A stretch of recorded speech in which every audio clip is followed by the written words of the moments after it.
Book 2, Chapter 6. A continuation of the reminiscences of John Watson, M.D. Our prisoner's furious resistance did not apparently indicate any ferocity in his disposition towards ourselves, for on finding himself powerless he smiled in an affable manner and expressed his hopes that he had not hurt any of us in the scuffle. "I guess you're going to take me to the police station," he remarked to Sherlock Holmes. "My cab's at the door. If you'll loose my legs I'll walk down to it. I'm not so light to lift as I used to be." Gregson and Lestrade exchanged glances as if they thought this proposition rather a bold one. But Holmes at once took the prisoner at his word, and loosened the towel which we had bound round his ankles. He rose and stretched his legs, as though to assure himself that they were free once more. I remember that I thought to myself as I eyed him that I had seldom seen a more powerfully built man, and his dark, sunburned face bore an expression of determination and energy which was as formidable as his personal strength. "If there's a vacant place for a chief of the police, I reckon you're the man for it," he said, gazing with undisguised admiration at my fellow lodger. "The way you kept on my trail was a caution." "You had better come with me," said Holmes to the two detectives. "I can drive you," said Lestrade. "Good. And Gregson can come inside with me. You too, Doctor. You have taken an interest in the case, and may as well stick to us." I assented gladly, and we all descended together. Our prisoner made no attempt at escape, but stepped calmly into the cab which had been his, and we followed him. Lestrade mounted the box, whipped up the horse, and brought us in a very short time to our destination. We were ushered into a small chamber, where a police inspector noted down our prisoner's name and the names of the men with whose murder he had been charged. The official was a white-faced, unemotional man, who went through his duties in a dull, mechanical way. "The prisoner will be put before the magistrates in the course of the week," he said. "In the meantime, Mr. Jefferson Hope, have you anything that you wish to say? I must warn you that your words will be taken down and may be used against you." "I've got a good deal to say," our prisoner said slowly. "I want to tell you gentlemen all about it." "Hadn't you better reserve that for your trial?" asked the inspector. "I may never be tried," he answered. "You needn't look startled. It isn't suicide I'm thinking of. Are you a doctor?" He turned his fierce, dark eyes upon me as he asked this last question. "Yes, I am," I answered. "Then put your hand here," he said with a smile, motioning with his manacled wrist towards his chest. I did so, and became at once conscious of an extraordinary throbbing and commotion which was going on inside. The walls of his chest seemed to thrill and quiver as a frail building would do inside when some powerful engine was at work.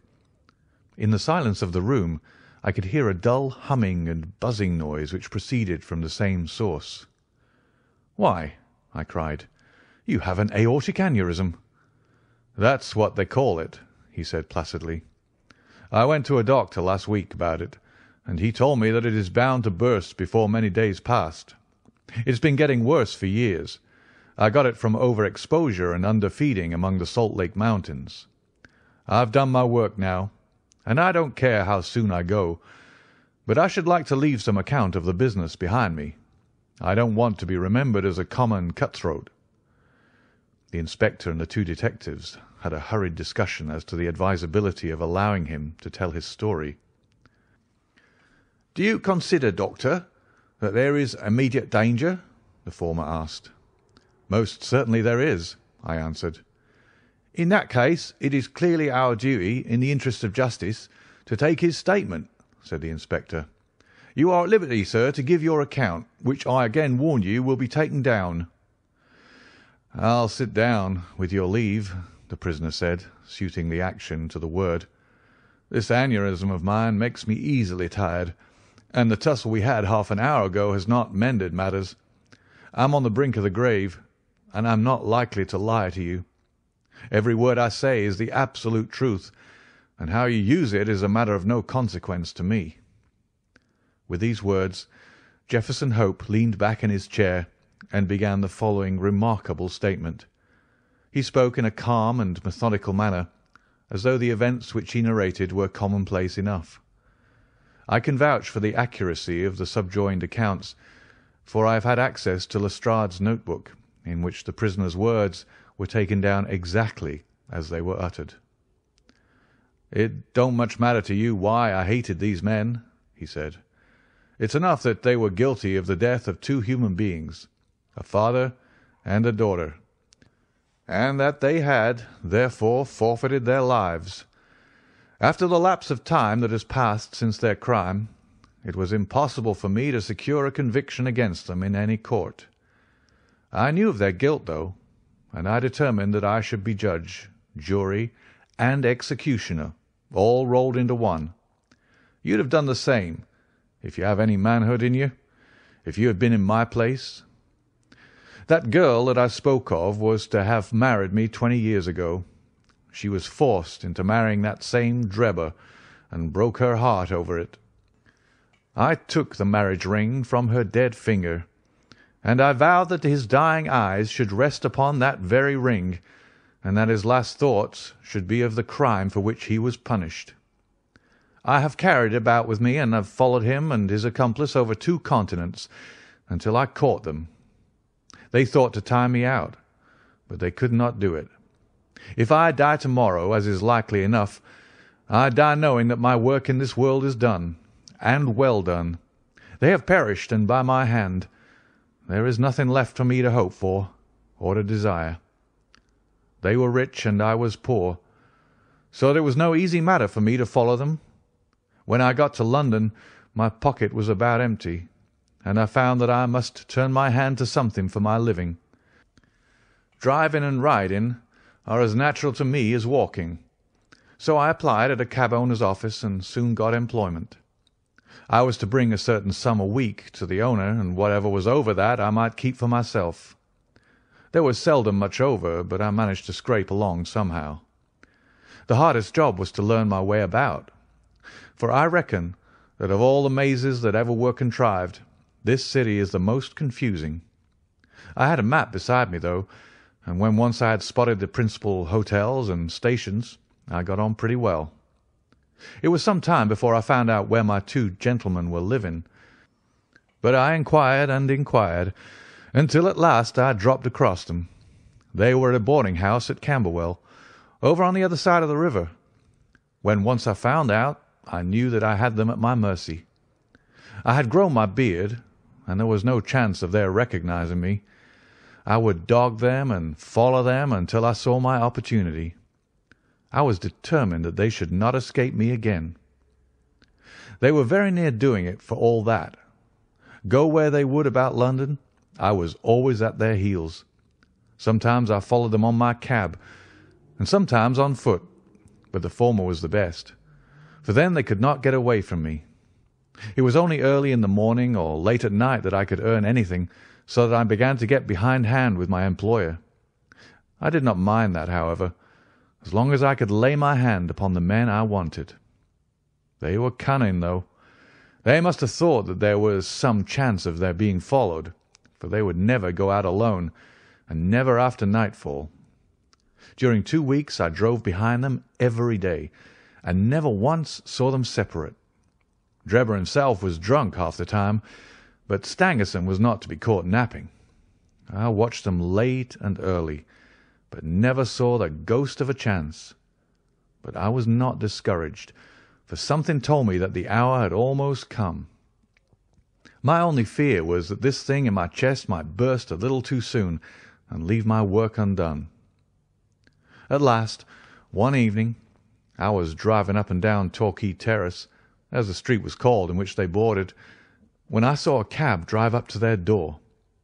Presently some luggage was brought out, and after a time Drebber and Stangerson followed it and drove off. I whipped up my horse and kept within sight of them, feeling very ill at ease, for I feared that they were going to be shifting their quarters. At Euston Station they got out, and I left a boy to hold my horse and followed them onto the platform. I heard them ask for the Liverpool train, and the guard answered that that one had just gone and there would not be another for some hours. Stangerson seemed to be put out at that, but Drebber was rather pleased than otherwise. I got so close to them in the bustle that I could hear every word that passed between them. Drebber said that he had a little business of his own to do, and that if the other would wait for him, he would soon rejoin him.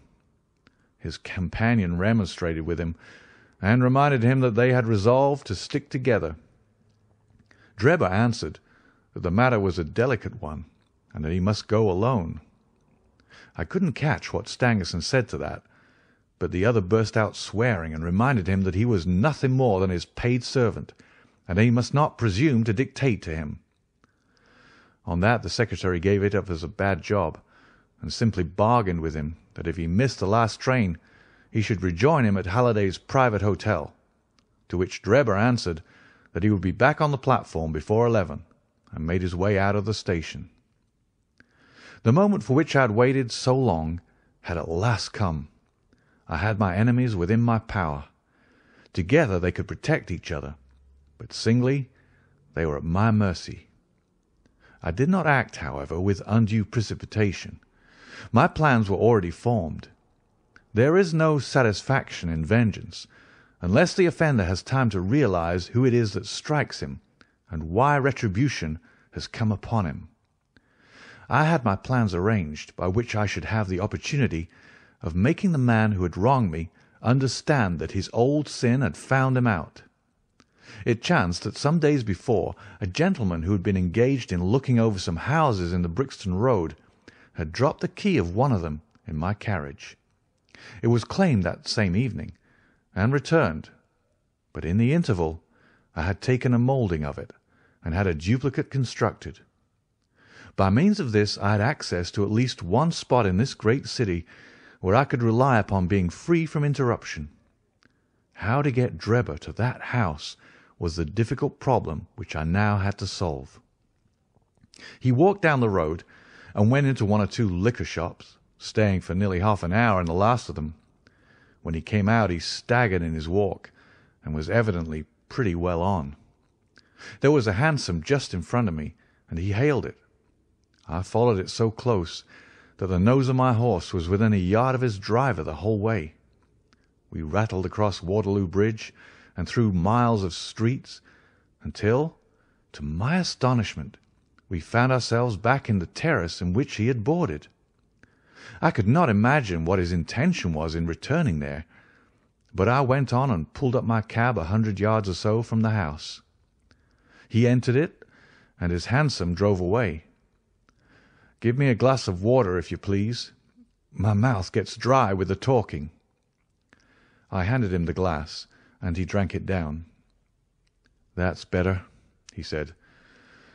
"Well, I waited for a quarter of an hour or more, when suddenly there came a noise like people struggling inside the house. Next moment the door was flung open, and two men appeared, one of whom was Drebber, and the other was a young chap whom I had never seen before. This fellow had Drebber by the collar, and when they came to the head of the steps, he gave him a shove and a kick which sent him half across the road. "You hound!" he cried, shaking his stick at him. "I'll teach you to insult an honest girl." He was so hot that I think he should have thrashed Drebber with his cudgel, only that the cur staggered away down the road as fast as his legs could carry him. He ran as far as the corner, and then, seeing my cab, he hailed me and jumped in. "Drive me to Halliday's private hotel," said he. When I had him fairly inside my cab, my heart jumped so with joy that I feared lest at this last moment my aneurism might go wrong. I drove along slowly, weighing in my own mind what it was best to do. I might take him right out into the country, and there in some deserted lane have my last interview with him. I had almost decided upon this when he solved the problem for me. The craze for drink had seized him again, and he ordered me to pull up outside a gin palace. He went in, leaving word that I should wait for him. There he remained until closing time, and when he came out he was so far gone that I knew the game was in my own hands. Don't imagine that I intended to kill him in cold blood. It would only have been rigid justice if I had done so, but I could not bring myself to do it. I had long determined that he should have a show of his life if he chose to take advantage of it. Among the many billets which I have filled in America during my wandering life, I was once janitor and sweeper out of the laboratory at York College.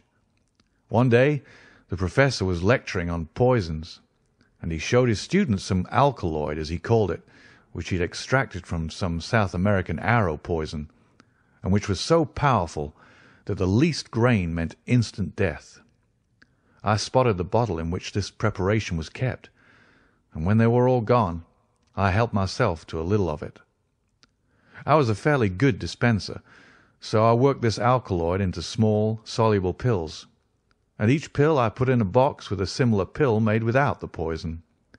I determined at the time that when I had my chance, my gentlemen should each have a drawer out of one of these boxes, while I ate the pill that remained. It would be quite as deadly, and a good deal less noisy, than firing across a handkerchief. From that day I had always my pill boxes about with me, and the time had now come when I was to use them. It was nearer 1 than 12, and a wild, bleak night, blowing hard and raining in torrents. Dismal as it was outside, I was glad within, so glad that I could have shouted out from pure exultation. If any of you gentlemen have ever pined for a thing and longed for it during 20 long years, and then suddenly found it within your reach, you would understand my feelings. I lit a cigar and puffed at it to steady my nerves, but my hands were trembling and my temples throbbing with excitement. As I drove, I could see old John Ferrier and sweet Lucy looking at me out of the darkness and smiling at me, just as plain as I see you all in this room. All the way they were ahead of me, one on each side of the horse, until I pulled up at the house in the Brixton Road. There was not a soul to be seen, nor a sound to be heard, except the dripping of the rain. When I looked in at the window, I found Drebber all huddled together in a drunken sleep. I shook him by the arm. "It's time to get out," I said. "All right, cabby," said he. I suppose he thought we'd come to the hotel that he had mentioned, for he got out without another word and followed me down the garden. I had to walk beside him to keep him steady, for he was still a little top-heavy. When we came to the door, I opened it and led him into the front room. I give you my word that all the way the father and the daughter were walking in front of us. "It's infernally dark," said he, stamping about. "We'll soon have a light," I said, striking a match and putting it to a wax candle which I brought with me. "Now, Enoch Drebber," I continued, turning to him and holding the light to my own face, "who am I?" He gazed at me with bleared, drunken eyes for a moment, and then I saw a horror springing up in them and convulse his whole features, which showed me that he knew me. He staggered back with a livid face, and I saw the perspiration break out upon his brow, while his teeth chattered in his head. At the sight, I leaned my back against the door and laughed loud and long. I had always known that vengeance would be sweet, but I had never hoped for the contentment of soul which now possessed me. "You dog," I said, "I have hunted you from Salt Lake City to St. Petersburg, and you have always escaped me. Now at last your wanderings have come to an end, for either you or I shall never see tomorrow's sunrise." He shrunk still further away as I spoke, and I could see on his face that he thought I was mad. So I was for the time. The pulses in my temples beat like sledgehammers, and I believe I would have had a fit of some sort if the blood had not gushed from my nose and relieved me. "What do you think of Lucy Ferrier now?" I cried, locking the door and shaking the key in his face. "Punishment has been slow in coming, but it has overtaken you at last." I saw his coward lips tremble as I spoke. He would have begged for his life, but he knew well that it was useless. "Would you murder me?" he stammered. "There is no murder," I answered. "Who talks of murdering a mad dog? What mercy had you upon my poor darling when you dragged her from her slaughtered father and bore her away to your accursed and shameless harem?" "It was not I who killed her father," he cried. "But it was you who broke her innocent heart," I shrieked, thrusting the door before him. "Let the high God judge between us. Choose and eat. There is death in one and life in the other. I shall take what you leave. Let us see if there is justice upon the earth, or if we are ruled by chance."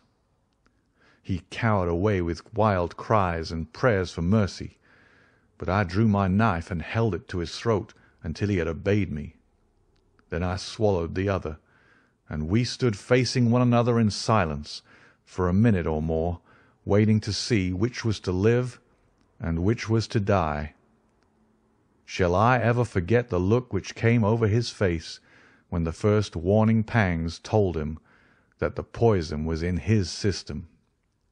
I laughed as I saw it, and held Lucy's marriage ring in front of his eyes. It was but for a moment, for the action of the alkaloid is rapid. A spasm of pain contorted his features. He threw his hands out in front of him, staggered, and then, with a hoarse cry, fell heavily upon the floor. I turned him over with my foot and placed my hand upon his heart. There was no movement. He was dead. The blood had been streaming from my nose, but I had taken no notice of it. I don't know what it was that put it into my head to write upon the wall with it. Perhaps it was some mischievous idea of setting the police upon a wrong track, for I felt light-hearted and cheerful.